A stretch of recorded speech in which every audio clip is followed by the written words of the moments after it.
let's throw the drone up for a minute and have a look at the backdrop. Finally, shall we?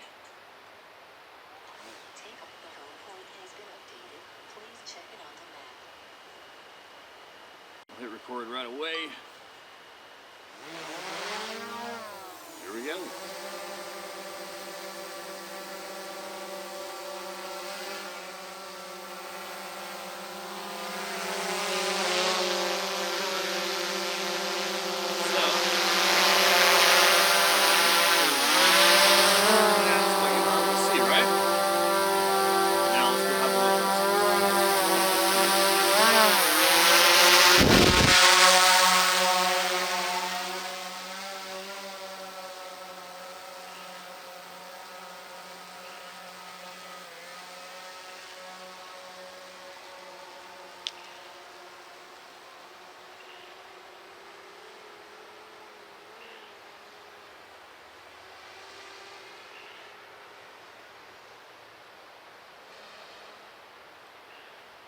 Got the obstacle avoidance turned off. I probably should turn it on so I can't really fly sideways.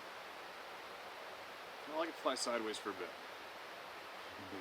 If I fly sideways in a tree, it's game over. I've done that before.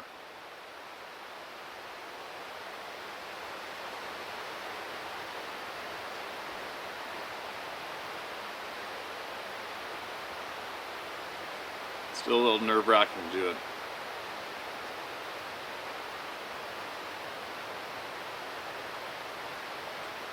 Now, let's get some height. See just how big this island of timber is.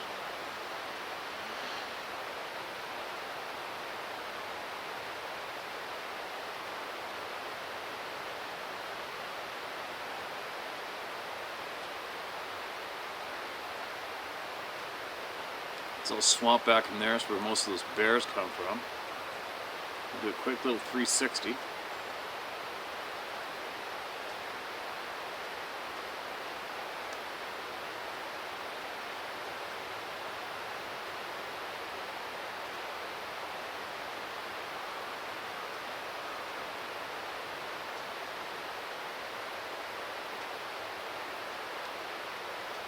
Alright.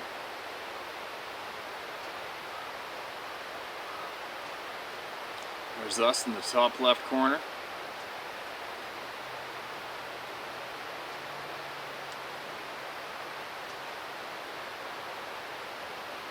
Now, still gotta get some height. I gotta get above these trees so I don't hit any. That would really suck.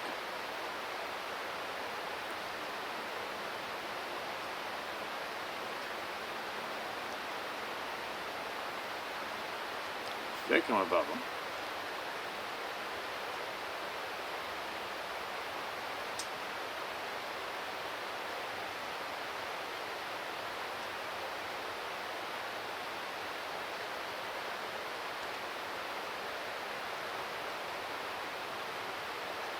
Now let's go have a look. Is that a bear down there? Shadow. So it's a big slough. Man, it goes way back farther than I thought. Look at it winding through there on the left.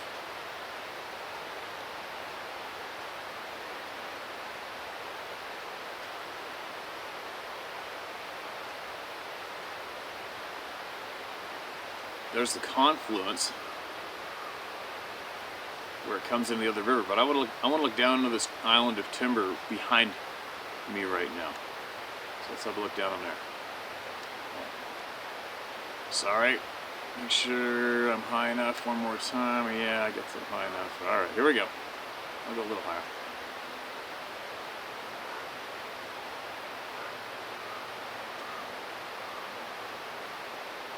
Pretty thick patch of timber down there.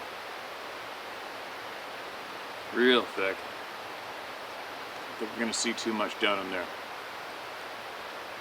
So, I'll have to go in there on foot. I'll go in there on foot and videotape that island of timber one day. So, oh, there's a big hidden swamp right here. Look at that.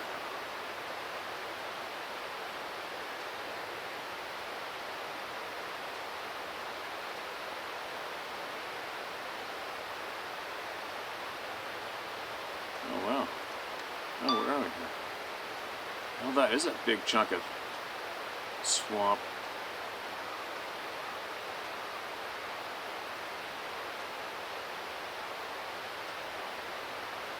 Lots of swamp.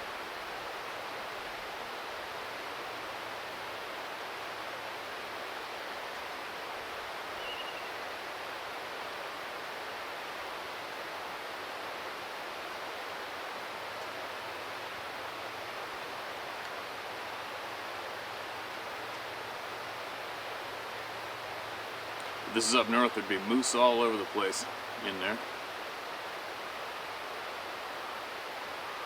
There's all those big bears.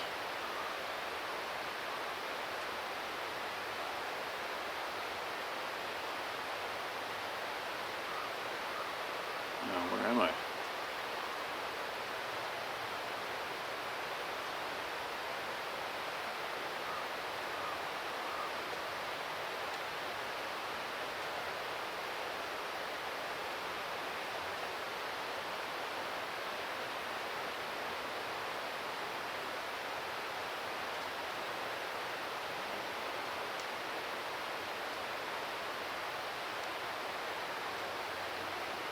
Okay, I know where I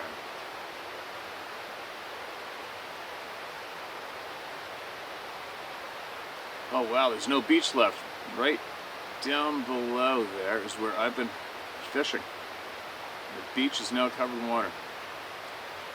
And the mouth of the river in the center of the screen top on the right is the confluence for the river behind me coming into the Sumas River on the left.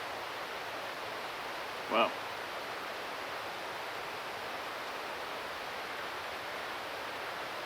Alright, there we go. Now let's have a look back behind us. That is where I flew the drone up along the river. The stamped Sumas River system. And all this timber right here. Everywhere right here is where there's more than just deer and bear running around.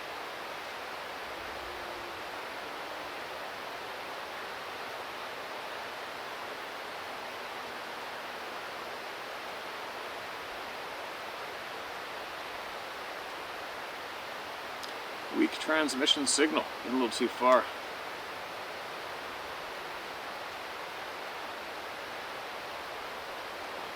Alright, I better start heading this back.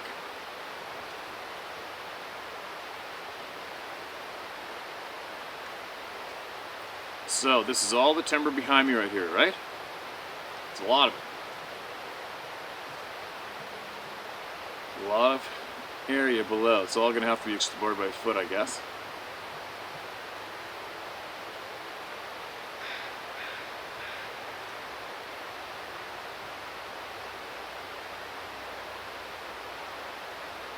How interesting is that?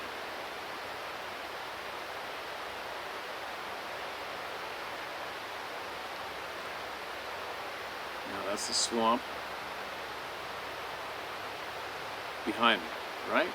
So, right there, let's go to the left.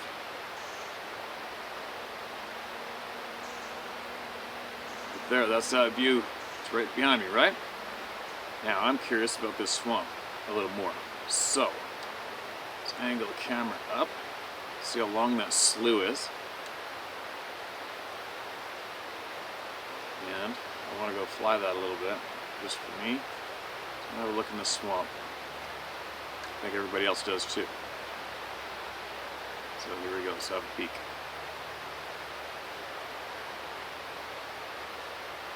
I can only imagine if I put trail cameras in this slough, the amount of bears that would be on the camera would be absolutely ridiculous.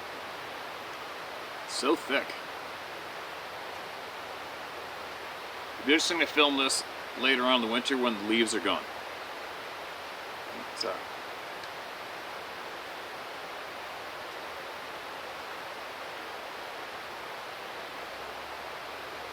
there we go. So, all of this is that island of timber behind me. A lot of people on here watching seem to see things in behind me that I don't really notice myself. All that timber right there. There we go. we did it. We did the tour. Now there I am, right there.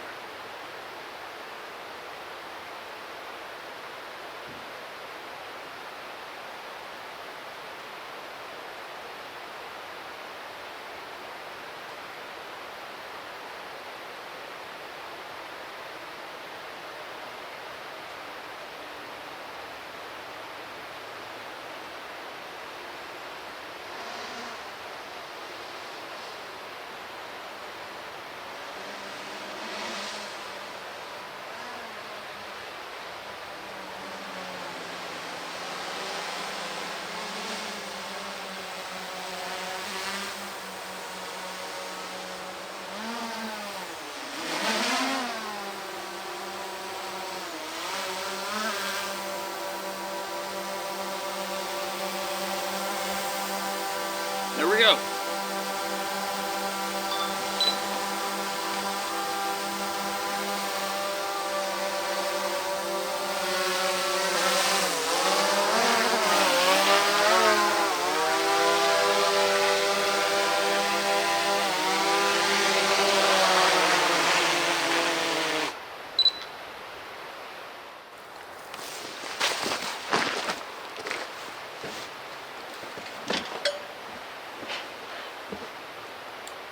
All right, there we go. We know what's back there now, right? Sort of. In a way, we know what it's like back in behind me. Now, who do we got? Where is this? All right, here's an email I received, and it actually knee-jerked me into doing the drone thing yesterday. Now this is, do you remember the dude, man, sorry, the dude, the man, the kind person, member of the group here, emailed the other day about a sighting just up the road from the house. He saw it while driving cab, all right, and so did his drunk passenger. And I asked him to send back whatever he's got from his mother, grandmother, and he did. Now listen to this. This is titled Follow Up from the 2006 Port Alberni Bigfoot sighting.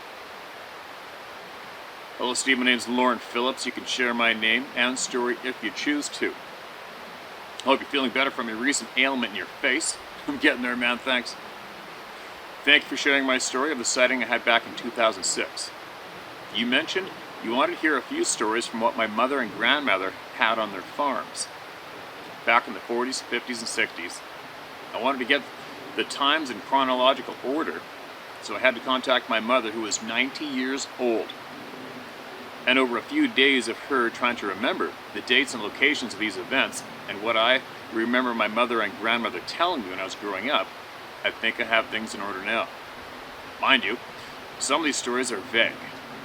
Names were left out as I didn't have permission to use them, or they were unknown after so many years. These events took place here in Port Alberni, BC. Anyways, I'll get on with the story. My mother, grandmother, and great-grandmother moved to a farm my grandmother purchased on Best Road near Elstow Road, E-L-S-T-O-W Road, in 1942-48.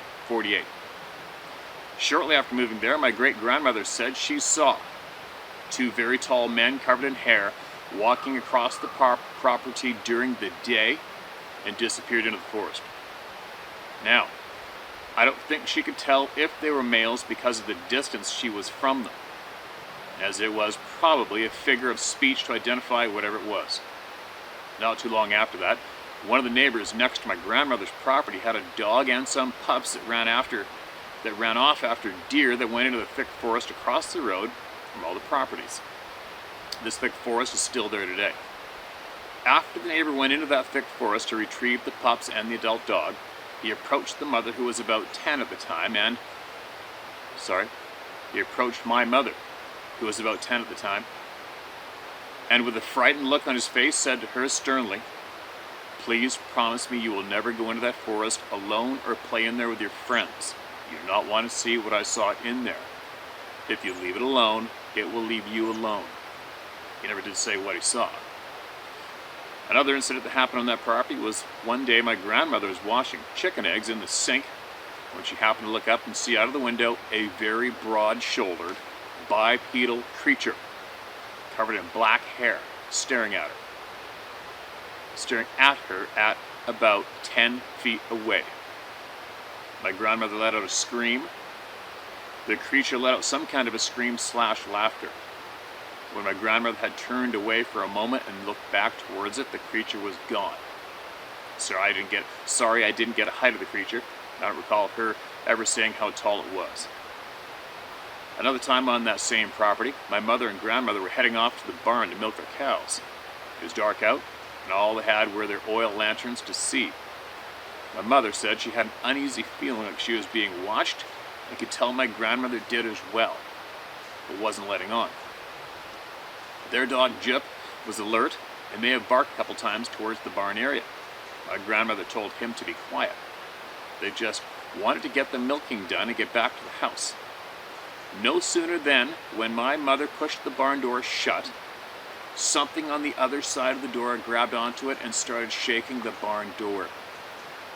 My mother called out to my grandmother for help, and she came running to help keep the door shut from whatever was on the other side.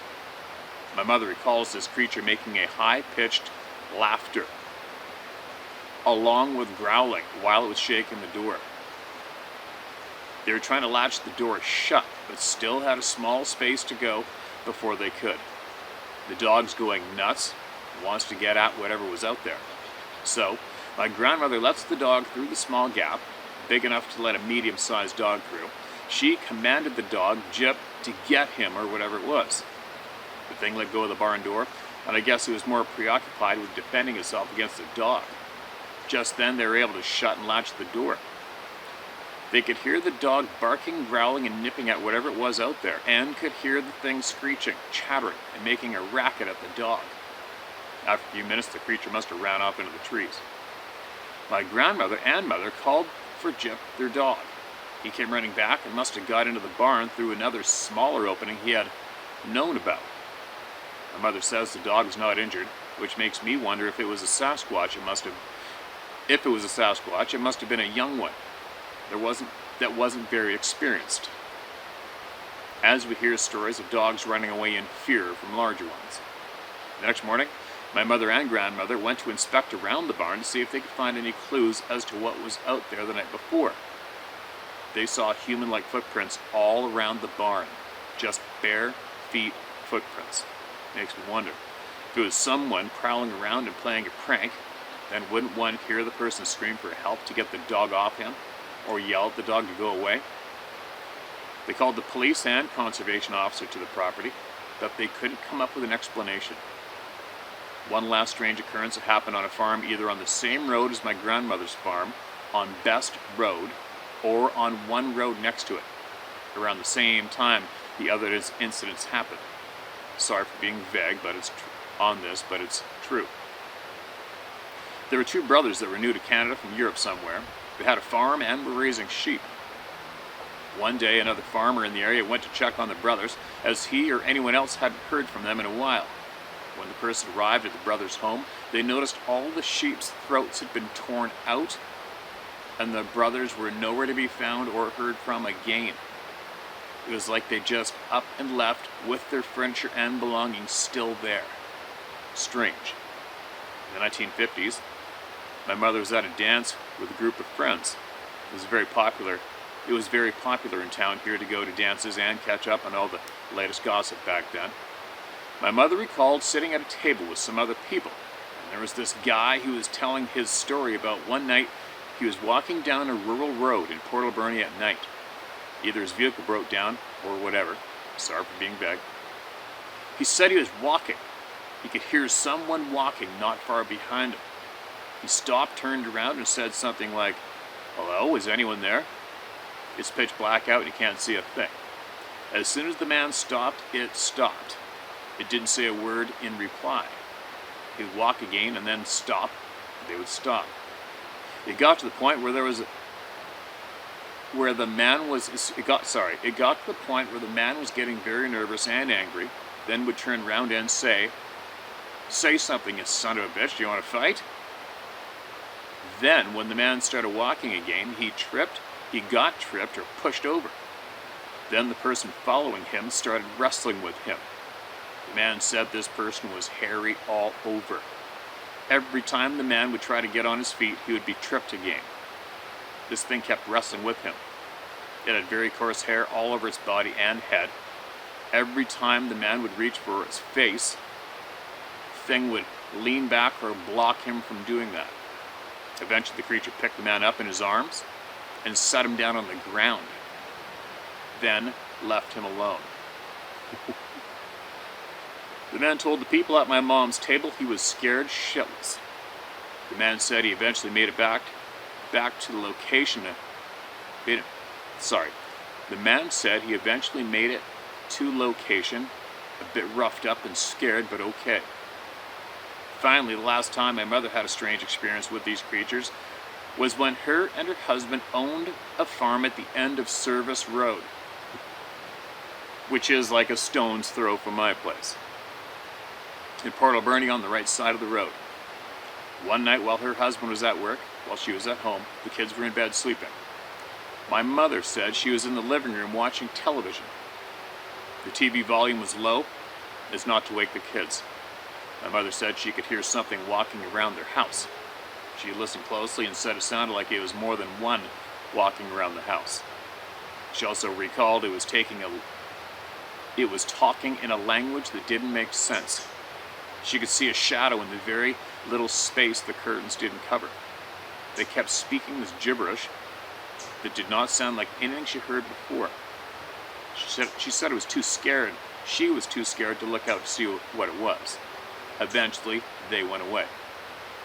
They would hear strange calls across the Somas River every now and then, and notice trees broken in half high up where a human couldn't reach.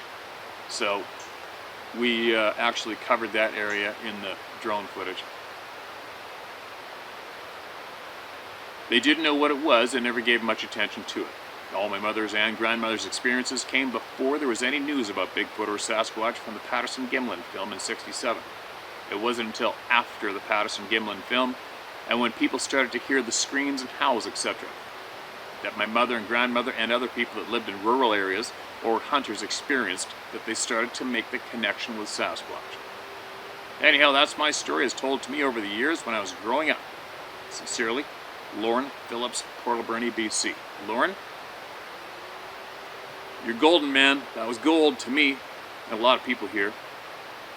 Absolutely thankfully you did that, man. Thank you so much. Filling in a few little missing puzzle pieces for where I'm living right now, right? Filling in a few pieces. So, for anybody who didn't see, I don't know when that was, last year or the year before, I think it was wintertime. There was no leaves in the bush. Could see right through them, and something was pinging, throwing, and bouncing stuff off the back of my quad. I think probably pine cone, because I didn't really notice it too much, because it was probably had the river would have been high. My ears ring, and I'm focused on you guys, and I didn't really notice it, but you guys did, and sent me a bunch of still shots. And then where else? That one time I had stuff thrown at me, and I kind of freaked out and laughed. Was straight as the crow flies that way, about 2.5 to 3 miles. That was caught on video. What else? You viewers seen something go zipping upriver behind me, shaped like a tic tac or something. Lots of people claim it was a bird. Some people said it wasn't. Whatever is what it is. We've also seen some weird limb movements in the timber behind me. What else? I think that's about it. There is native community around me. Outside of the river, right over there, wrapping around up there, and over there. There's native community. We all know that the native communities have always, the rural ones have always had these experiences go on. Anyway, enough babbling. What I'd like to do is, I will guarantee you there's a shit pile of people in Port Alberni watching this right now. And if you would, ask around and see who knows what.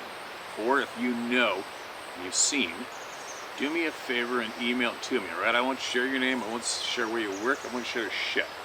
I just want to hear where and when, what. Alright? And there's already There's some, when I remember years ago when I met up with John Bender-Nagel and he took me for breakfast and he told me that he had just, no, I talked to him on the phone that time. I was on the phone with him and he said he had just gotten home from meeting up with 2 loggers in Port Alberni. And he met them at a McDonald's. They wanted to share with him what they saw, but they didn't want their names mentioned ever. I wonder if they're watching. So anyways, I do know, not only here in this town, but all over the planet, there's a lot of people that just don't want to talk about what they know. But this is the place to do it, and now's the time to do it, alright? So, if you could, if you would, share it. Share my story at howdon.com, alright? But anyway, we do have some very good friends in the world who are sitting on a pile of knowledge, and they are going to share it with me. And just so all of you know, and a lot of you impatient ones, this is my time of year right now. Nothing interrupts it, no matter what. So, I will not be traveling to obtain that information for a little while yet, alright? But it's there. It's there, and it's patiently waiting to come together with me to be shared with you. In the meantime, we need everybody to share here. Non-stop. Here's another one. These are all recent. There's a long one. Real long one. This is my experience. Title of this email. Oops. Hello, Steve. This will probably be a long one, so please bear with me. I'll try my best to keep it short. First off, I hate to bore you with my personal past, but it does play a big role to where I'm at concerning this other race of humans. The intense fear and all the experiences that people are having. Note, this is not a pity party, just documenting things from my life that I think are a part of some of the patterns. Looking back, as a child, I suffered with ADHD, dyslexia, OCD, and PTSD. Pretty sure I was or still am on the spectrum. I started getting migraines around 5 years old, and I had a very bad social anxiety. So, needless to say, I did very bad in school. Also, at a young age, I started getting sleep paralysis, and it progressed as I got older. I had very low self-esteem, yet I am a empathic type person. I can feel the emotions and mood of people around me, and I feel the uncontrollable desire to help people that are pushing negative emotions. So, I am a hopeful people pleaser. Another weird trait that I have, I always hear very distant chatter. People having conversations, but I can't never really make out what they are saying. I can tell whether they are male or female, or multiple of them, depending on the time. But it was always worse at night when I'm trying to sleep. So, my bedtime as a child was filled with fear. I was afraid of the dark, afraid of what I'd hear. Heck, I was afraid of everything that wasn't easily explained in my young mind. My parents were real strict. So I learned early not to bother them with something that would just get me into trouble. Another odd thing I could do or feel, this would be hard to put into words. The only way I can explain it is the way TVs were made before we all had flat screens. It didn't matter where I was at, I could always tell when one was turned on. I know that sounds weird, but I would feel a static sensation in the back of my head. It's more of a feeling than a sound. I remember being in a school, and I knew when another classroom was getting to watch something instead of doing work. Also, my dad had narcolepsy. He took a lot of naps. Didn't matter what part of the house I was in, I knew when my dad got up because I could tell when he turned on the TV. But this is just an odd thing I thought I'd had. Now we fast forward to my dating years. Total train wreck waiting to happen. Every relationship I was in were very abusive. The last one could have killed me, but this goes into my mind-speak experience. My boyfriend at the time I had known since I was 11 years old, and I was now in my early 20s. We were just hanging out at his place, and my sister was visiting. Out of the blue, perfectly clear, I heard, "He is manipulating you." This is a male voice, stern and to the point. This really freaked me out. I asked them if they heard it. As I was telling them, the voice came in very loud and very forceful. "He is manipulating you." I just thought I was losing my mind, and it was all in my head, and I ignored it. but it has always been there in the back of my mind. The physical and psychological abuse I endured by this man was so severe and debilitating. He told me multiple times daily that if I left him, he would kill me, and I believed him. It wasn't until 4 years later, and my daughters were 1 and 2, that I was able to escape to another state, until I got temporary custody because I knew I had to protect my kids. I didn't want them to grow up witnessing the abuse and believing that it was okay for a man to hit them. I'm 50 now, happily married for 20 plus years, and my husband has been a great dad to them. That's good news. Our marriage wasn't smooth sailing though.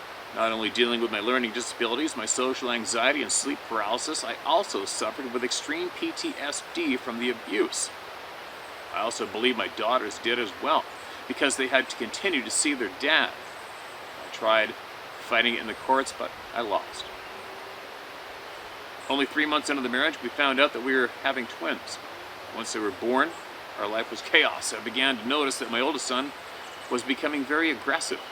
One evening, my oldest was becoming very aggressive, and one evening she hit her sister very hard, leaving a handprint on her back. I grabbed her, taken her to her room, and said, "What in the world's going on in that head of yours?" She's only 9. She breaks down crying and begins to tell me that she hears multiple voices that tell her to do bad things. When she shuts her eyes, she sees a kind of a symbol, surround in fire. I was literally dumbfounded. I was scared and at a total loss for words. I held her tight and cried with her. I had her draw me what she had seen. At that moment, I knew it was evil. I took her to a pastor that I had much respect for, one for help and to know what it meant. He told me that it was a satanic symbol used for worship. I'm already crying at this point, full of so many questions, and he said, "You could look at this from a medical or a spiritual perspective." I knew it was spiritual, and she was under attack. This is when my sleep paralysis was at its worst. I was having 2 to 3 a night. To describe what it was like, it felt like I was being totally consumed by evil. This was a feeling that was even beneath me from where I was laying, even pushing on the top of my head. I could feel it between my husband and I. I felt like I was being drained spiritually, physically, and emotionally. But back to my daughter. It got so bad at one point I had to put my daughter in I had to put my daughter in hospital for the fear that she would harm herself. She was on so much meds and was expected to still go to school and function normally. I still can't believe this happened. Reliving this right now. Thank God she does not remember much of this. She's a very strong, brave woman now and a mother of her own. Back to sleep paralysis. It wasn't until I got pissed instead of scared that it finally went away. It was like a switch that had flipped. I was so tired of being afraid of everything. Life, men, fists, the dark, the devil. I knew in that moment if I died where I was going, I was madder than mad. I rebuked in the name of Jesus Christ and it was gone. Just like that, gone. And it hasn't come back. But this is what got me into the Word, the true Word of God, not religion. With all that said, maybe Jehovah our Father allows things from the other side to question our reality and give us great fear, hoping that we will turn to Him. I've actually started writing you 3 other times, but then I couldn't keep on the topic because I've always wanted to make sure that I can back up everything I say with scriptures. I want to keep this very simple and basic as I can, but that may be more difficult than I think. We all know that we have been lied to, but it's understanding the why. This will need to break through the cognitive dissonance in a lot of the firm, church-going Christians out there. And I know some still will not hear this at all, and that's okay. This goes all the way back to the garden, or even further. But we'll get to that eventually. First off, Eve didn't eat an apple when she was tempted by Satan. He seduced her. So when she had Cain and Abel, they were twins. One was of the Lord, and the other one was of the serpent, Satan's. We all know the story. Cain slew Abel. He was the first murderer. This family line are called the Kenites. This is the seed line of Satan, his children. They are the ones that are in control, doing the work for their Father. This is through the 4 hidden dynasties, which are government, financial, education, and yes, religion. All this has been going on pretty much from the beginning. Satan tried to destroy the seed line that Jesus Christ world comes through by sending the fallen angels to mate with the daughters of Adam, the second Adam. Of course, it failed. So now he wants to do everything he can to deceive God's children. That's all of those who believe in Jesus Christ. I'm going to be blunt now and to the point. Religion is man-made organization, not our fathers, because it causes division. I'm a Christian. Christianity is my reality. I live in full time. All that has happened within this past couple of years is just setting up for what's to come. This is not what people are expecting. We're being pushed on every level and in every area of our life. Everyone is desperately seeking a Savior. The only problem with that is there are two. We're being put in a state of fear. They have to cover all ground. They may be puppets behind the scenes, but remember, God's still in control. We live in a political beast system right now, and it's going to look like we're just about to go to war, and they will get their one world order, but it will fail. The deadly wound. This is when Satan himself comes in as the Antichrist, claiming to be Christ, looking exactly like we think Christ looks like. He comes in with love and peace, fixing all our problems, and here to rapture us away. This is when it goes from a political beast system to a religious beast system. This will be a great apostasy. The great falling away when God's children in an instant go from loving and worshiping Him to worshiping Satan, thinking he's Jesus. Now we have to go back to the beginning. I got to start this off with some scriptures for it to even begin to make sense, because we have been listening to a man in building that they call a church instead of reading the love letter our Father left for us. 2 Peter 3:8, but beloved, be not ignorant of this one thing, that one day is with the Lord as 1,000 years, and 1,000 years is one day. Now we go back to Genesis 1:26, and God said, let us make man in our image, after our likeness, and let them have dominion over the fish of the sea, and over the fowl of the air, over the cattle, over all the earth. 27. So God created man in His own image. In the image of God created He him, male and female created He them. I put those scriptures down to point out that this was the 6th day, because in verse 31, the 6th day ended. So God rested on the 7th day.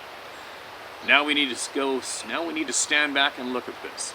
2,000 years have passed so far, and we are going into the 8th day. Genesis 2:7.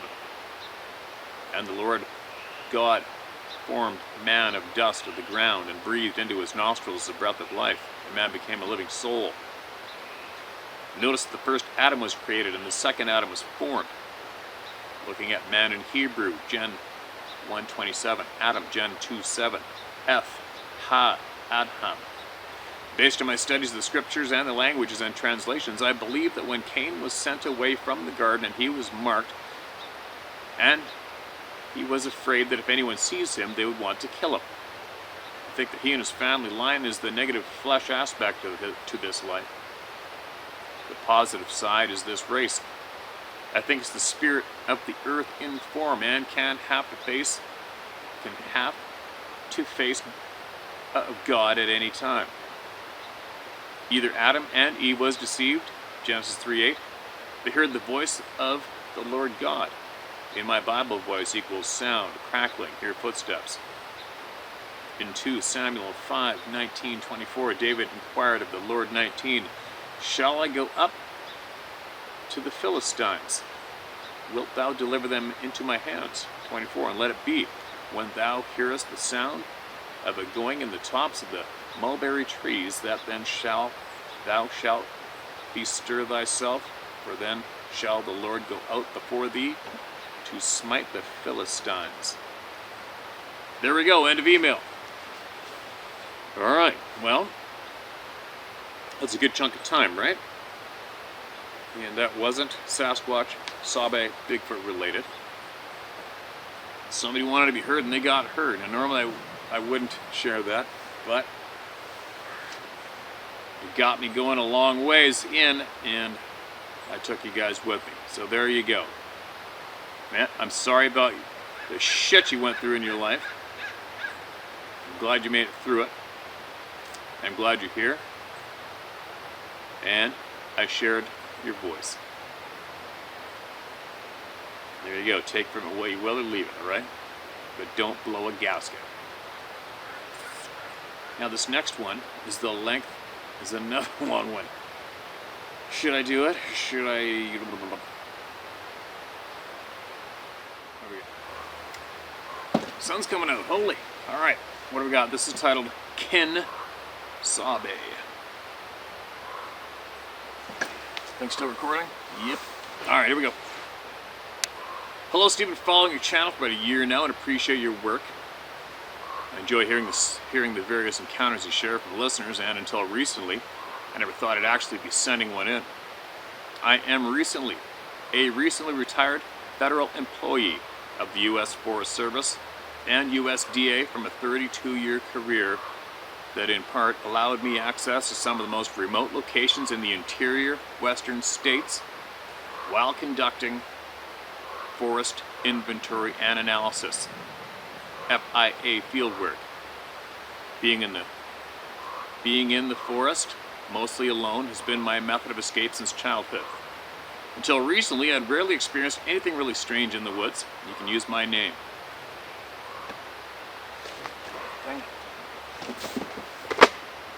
You recording? That's a shit thing, I gotta go out and see. Yeah, it's working. Alright, here we go. Alright, here we go.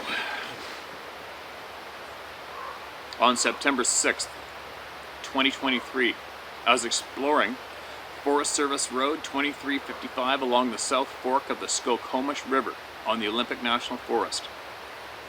Forest Service Road 2355 is a primitive spur from Forest Service Road 2394 beyond the Brown Creek Campground. It's a very beautiful area. I reached a turnaround point close to the end of the road across from the Camp Harps shelter, about 2.5 miles south of the Wonder Mountain Wilderness area. It's one of the most primitive roads I've found out there.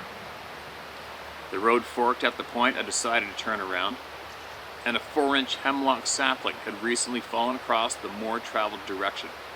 I stopped to take a leak before heading back. I walked about 25 feet up the road from the truck before stopping to look up and admire a large snag about 20 feet off the road. I then heard a very distinct but quiet wood knock or snap from exactly where I was standing. My hearing's compromised, and I wasn't sure exactly where it came from, but it was close. It's as if something was aware that I could not hear well and acted accordingly so as not to overly startle me. I immediately said aloud, "That was close," in a normal voice. There were no sticks or twigs at my feet or nearby, and everything was damp from recent rains. I believe I immediately started transitioning into instinct, or fight or flight mode, and felt confused but not afraid. First, I clicked my tongue loudly, twice, I think, in an effort to communicate with whatever made the sound, or get it to repeat. I may have heard another quieter knock, but I'm not sure. The knock most resembled the warning a hornet, carpenter bee, or yellow jacket might give when you approach their nest too closely. They will fly right into and bump you before going in attack mode. It's nothing to really be afraid of if you're paying attention and back off immediately. And you may have experienced these warnings yourself. I retraced my steps back to the truck, still without any feelings of fear or danger. I'm not sure why, but I felt compelled to look down the whole time. I believe I left instinct mode once I got back to the truck because I remember thinking, maybe I'll just relieve myself right here near the truck. The thought came to mind, do you really want to do this? I decided to leave and start driving back down the steep section of road 2355. It was after a couple hundred feet that my hair started standing on end. At that time, my GPS screen was saying my truck was moving south, actually in the thick forest between Forest Service Road 2355 and 2394, and the South Fork Skokomish River, which is impossible. I tried zooming in and out of the screen to see if the GPS would correct itself and put me back on the road, but it continued to show that my truck was going through the woods exactly between the road and the river. I stopped to step out of the vehicle where the road leveled out, and when looking back up the road, I experienced a dark feeling, like when a movie director focuses the camera down a dark road and quickly focuses the camera lens forward for a frightening effect. I needed to keep leaving the area. I continued driving on road 2355/2394, and after about a mile, a squirrel crossed the road about 200 yards ahead of me, left to right. It was only at that point the GPS immediately realigned itself to show that I was driving on the road. Further down, the words Ken, K-I-N, Ken Sabe, kept echoing in my mind. I have no idea what that could mean. My hair continued to stand on end until I got to the paved section of Forest Service Road 23. I still get goosebumps when I recall the overload experience. When I recall the overall experience. Road 2355/2394 is closed each year near the Brown Creek Campground after October 1 for wildlife habitat management. I suspect this warning occurred to coincide with the upcoming closure, but I'm not comfortable yet returning to the location alone, even after the road opens in the spring. There were several parts of this experience that sound like others you've shared. I hope some of my description will sound familiar and help encourage others. I'm now much closer to being convinced there is something out there that, like many other things in the wild, provides adequate warning if you're paying attention. Thanks for taking time to share if you can. Brian Ingalls. Okay, Brian. 32 years. So there you go, you guys. Here's somebody who worked in the forest for 32 years, never seen one. But he doesn't eliminate the fact that they exist just because, well, I haven't seen one. I've been in the forest for 32 years. Right? Like so many people I know. I know a lot of people who have that attitude. Well, I've been hunting my life. I've never seen one, so. Right. But anyways, Brian, how did you come across this channel? I wonder. And through your travels and your co-workers, have you ever heard from anyone else about seeing these beings? And if you have, maybe you could urge them to come forward, or you could share what you learned from them, if you would. And email us back with more. But anyways, appreciate that. Appreciate the location and the whole 9 yards. Appreciate it. Alright, here's one more short one with an odd attachment, it looks like. I'm going to get going after this. My husband's Bigfoot revenge. My name is Simone. I'm married to a wonderful man, but one who does what most people would never do. 2012, while we were crossing Sabine River in East Texas, probably meant East Texas, my husband saw a Bigfoot jump over the embankment. The creature, okay, there's some typos in here, so I'm pretty sure you meant the creature was about 9 feet tall and had all black hair, shaggy hair all over its body. He had red eyes and a muscular build. I was reading a magazine on the passenger side, and in a new Dodge, I saw something out of the corner of my eye, but my husband got a full view of the creature. He tried to swerve to scare the Bigfoot off the bridge or away over from the highway. As we passed, my husband sped up and took off. The creature chases for the entire span of the bridge that we pulled away from him. The revenge part. Number 1, he developed a critical kidney failure and was put on dialysis. He now has to live with an amputated right toe and a bleeding disorder. As a doctor and have no reason for it and cannot find out because of this condition. Lots of typos. I feel certain that this has to do with the Bigfoot sightings. Can you help me understand this, please? Always a fan, Simone. P.S.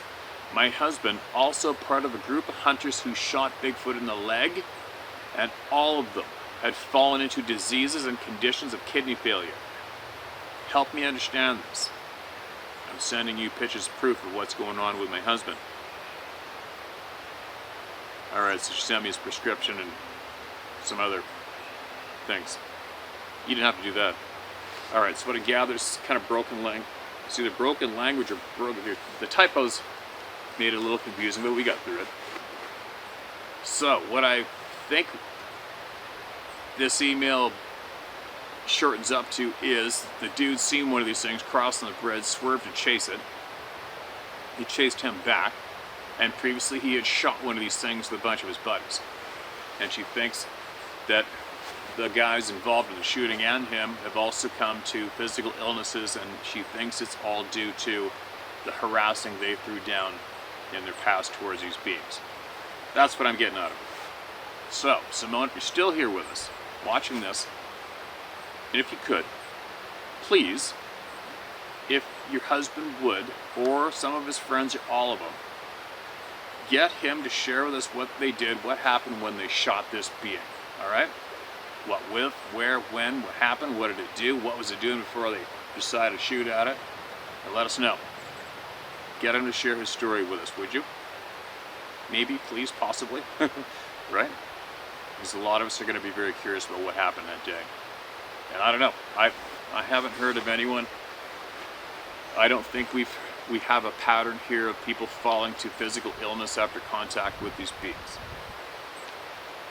But right now we do have a potential popping up with Edgar and his colleague.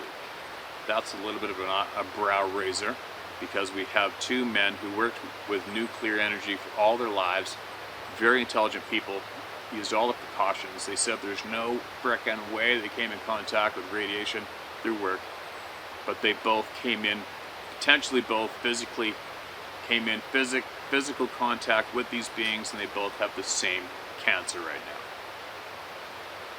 What's up with that? I don't know. But anyway, there you go. More shared. Now, as you're watching this, I am in the woods, and I am, while you're watching this, trying to call up one of these monster frickin' bull elk that I've been aware of for a couple years. I hope I'm doing it. It's exciting. And maybe at the end of this video, I'll share the video of another monster bull that was on my SD card that I missed, because when you check the SD cards in your phone with the SD card reader, you look at a little screen, you sift through them, sift through them, sift through them. The detail is very vague. So I always check my SD cards when I get home, too, on the big screen, and sure enough, this great big bull, and it's the same bull, I'm confident, that I videotaped last year with my handheld looking down from the timber. Pretty sure that's him. So that's exciting that he's alive. And there is, what, 1, 2, 3, 4, 5, at least 6 different bulls on the side of that mountain the day before I was there, and I could get one of you. So hopefully, as you're watching this, I have got these guys coming in screaming at me and I videotape it. I hope. There you go. And I'll be sharing more non-stop. And the people will be sharing more non-stop too. It just doesn't stop. Once you get the truth flowing, right? Especially the hard truths. Once you get the hard truths flowing, they don't stop. If anything, they increase. Share my story at howtohunt.com.